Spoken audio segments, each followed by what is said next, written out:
As we continue to draw the parallel between the laws of Yah and the wall of the house, wall of Jerusalem that surrounded the Israelites, the remnant that returned, we look at the fact that the wall and the laws of Yah are the same. That it is the Torah, the word of Yah, that builds that wall of protection around Israel. And in the last video, I talked about how many of us have not even taken out the time to actually consider how much disdain and hatred we have toward Yah's laws. So I just mentioned a bunch of things that the men have a problem with, and therefore it's difficult for us to build the wall. Now I promised that I would also talk about the women, and I could actually do the children in this video if I can get it in time. All right, but let's look at it. So in order to build the wall, we got to be in agreement that everything that Torah says is right, and that then becomes the bricks, I guess, the stone, the mortar that's used to build this wall around around Yah's remnant and around the house of Israel. But when you bring Torah to a lot of us, and you bring Torah to a lot of our women, they have an immediately reaction to it in a negative way. Why? Because there's parts of the Bible, parts of Torah, they don't want built. It's a reaction, just like I mentioned in the last video with the men. It's just like that with the women, with our women. So what is that? All right, let's just bring up some. All of these, once again, taken out of verses in the Bible. If y'all want to, you can go and look up every single verse. I'm just going to mention the things. I'm just going to mention them, but you can go back and look at them, look up every line. All right, number one, to the women. The Torah teaches that women are to obey their husbands. Hold on, Moreh. Yeah, I hear. No. So you're going to obey your husband. Yeah, but you don't understand. There we go. No, I don't believe that when he says obey, it really means, okay, so now we got a problem with obey and obedience. So how are we going to build this wall if we look at the scripture and it says obey your husband, and before we can even put up another brick, no. All right, okay. How about this one? Call your husband master. Or, if you want to be more accurate, you call your husband king. Man, oh boy, Morgan. No, man, what that make me? What that make me? It's irrelevant. We already know that Kepha said that's what Sarah did. And if you was her daughter, you're going to do the same thing if you're not afraid. But we got a society, what? You're afraid to do that. You're afraid to humble yourself. For whatever reason, don't want to follow Torah. This is going to prove my point. The Bible also says for a woman to not gossip. Ever. You can't gossip. Man. What do you mean? You know doggone well what I mean. Someone's going to call you. Did you hear about this? That's gossip. Someone said, what? No, see, that's why I don't be. Moreh comes on and says, hey, that's against the Torah. I mean, you know, and then here comes the excuse. Whatever it is. We can't slander. What? Yes, the woman cannot, according to Torah, say anything slanderous about anyone.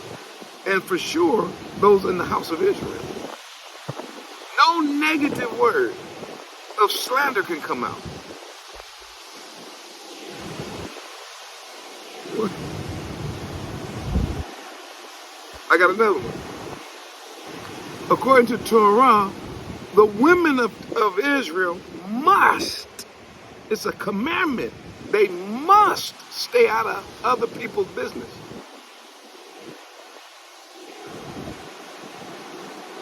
You have to. You can't be in nobody else's business. The Bible teaches you to mind your own business. Well, first of all, let's first understand. You see what I'm saying? This is Torah, and these are walls. This is the wall that we gotta build again. Honor who? Your husband. Honor who? Your father. Honor who? Your mother. No matter what. That right there is a non-negotiable. Yeah, but my mama. Yeah, but you don't know my daddy.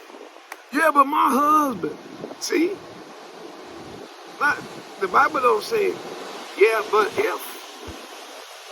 So if the walls are rebuilt, then honor is going to be the way of the day. Why? Because that's part of that wall. Once again, I'm doing this on purpose so that you can see how you react or internally respond to Torah. You will see that all of us coming up out of captivity, we all got a problem with it. The Torah teaches us that our women, they are not supposed to have their beauty, how beautiful they are. It is not supposed to be in hair or nails or jewelry or clothing. Yes, they're beautiful, but that ain't where their beauty's supposed to be. Well, where's their beauty supposed to be, Moreh? The Torah says that the beauty of the women of the house of Israel, or the wives of the house of Israel, is a meek and quiet spirit. So inside these walls, our women have a meek and quiet spirit. Somebody saying, I don't want to be in them walls. I know you don't. And you won't be, by the way.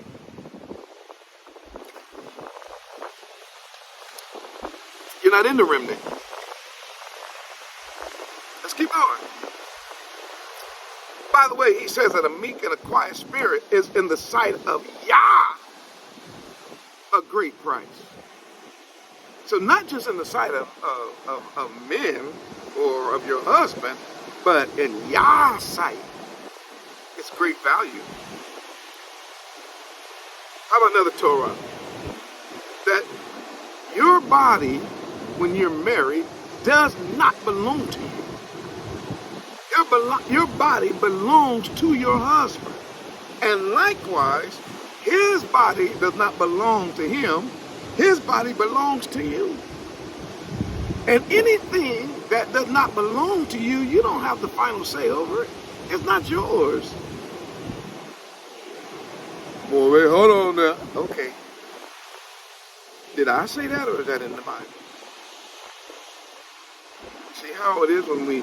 But first of all, let's see who was saying it. Okay, whoever said it is in the Bible. So what you want to do? Are we moving to that time now where we're going to start picking and choosing what writer in the Bible we like and what writers in the Bible we don't like?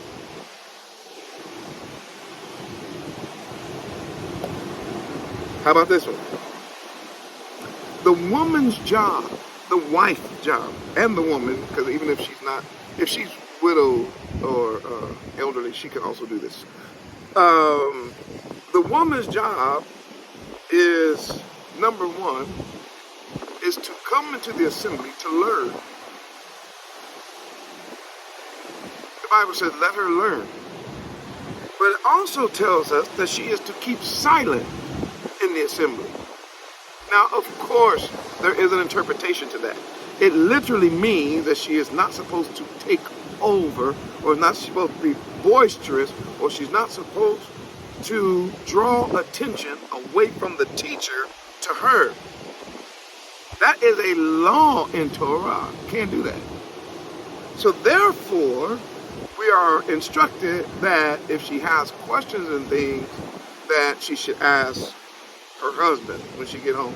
If she's not married, obviously you would then ask a brother, or you would ask your uncle, or you would ask your father, or someone wise, right? But in the assembly, Torah says to keep silent. And we got a problem with that, don't we? And I don't have time in this video to clarify, like to go deep into all of the things that I'm talking about. But all of these things need to be discussed. Because what does that mean? So when we hear that, oh no, I ain't doing that. How about this one?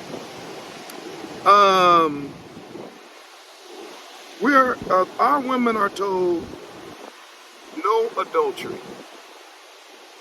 They cannot commit adultery. Can't be adulterers. Can't be with someone else's husband. Period. But my husband, he ain't this and he ain't that. And this man, he's good to me. Okay, I get what you're saying. What I'm saying is the remnant, the women in the remnant are different. They love Yah's laws. They don't hate his laws. What else? No idolatry, putting anything before his word. No levels of witchcraft whatsoever. Can never be a false accuser. I'm going fast because I'm looking at the time. And many more in Torah. There are things, I didn't even get to the whole Proverbs. Everybody knows about the Proverbs 31 woman. I can go on and on. But if there is a knee-jerk reaction to everything I mentioned, but what about? Or even if it's not everything, if it's just one thing, it proves something. That we're not all on the same page when it comes to rebuilding the wall. Because what rebuilding the wall does for the men and for the woman is that it puts the Torah as the wall of protection around us. And that's what we need, because Yah knows better how we as Israel are to function in the covenant than anyone else. Which obviously is my lead-in to what happened to our walls and why our walls are not being built. The reason why we are not rebuilding our wall is because, one, we've been taught to hate our laws, both men and women. We've been taught to have a problem with Yah's laws. But watch. The world and our captors tore down our wall and did what? They built another wall in its place. And we have more trust and reliance, and we feel more safe in the so-called wall of the heathen that's around us than we are with the wall of Torah that came from our Abba Yah. So Zion, we got a lot of work to do as the remnant. And I'm convinced of this very thing. I'm convinced at this point in history, when it seems like Abba Yah is about to return, obviously Yahushua HaMashiach is about to return in order to redeem his remnant.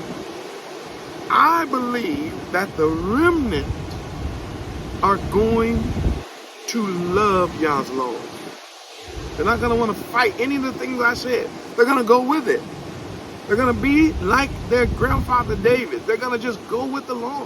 Why? Because they love him, and they love his appearing, and they love his Torah. So when it comes to anything, you can ask for a tithe, an offering. You can ask them to do whatever in Torah. They're going to do it. Why? Because they love Yah and they love Torah. That is what is going to set the remnant apart. And unfortunately, most people, they don't love his laws. They actually hate them. And I don't believe that you can be a part of the remnant. I'm talking about this remnant, this biblical remnant. that Yah's coming back and hate his law. You have to, he said, if you love me, you got to keep my commandments. And they're not grievous. And this is the love that we have. And this is the love of the Father. That we love him and what? Keep his commandments. This is the whole duty of man. But that we love him and keep his commandments. That was tight, wasn't it, Zion? But I have to put it out there as the moral to help you see it. We have to see it. What is it? We have to see our sins. We have to see where we fall short. We have to see the areas in life where we are struggling in sin and whatever else. Why? So that we can confess it, knowing that he's faithful and just to forgive us and cleanse us so that we can be a part of the remnant that he's called us to be. Once again, Zion, one love. I got a couple of more videos in this series that's coming. But pray for me.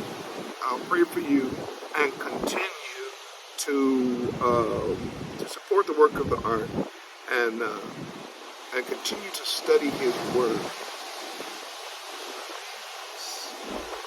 We do need it in these last days. Got to go. Hallelujah. Shalom.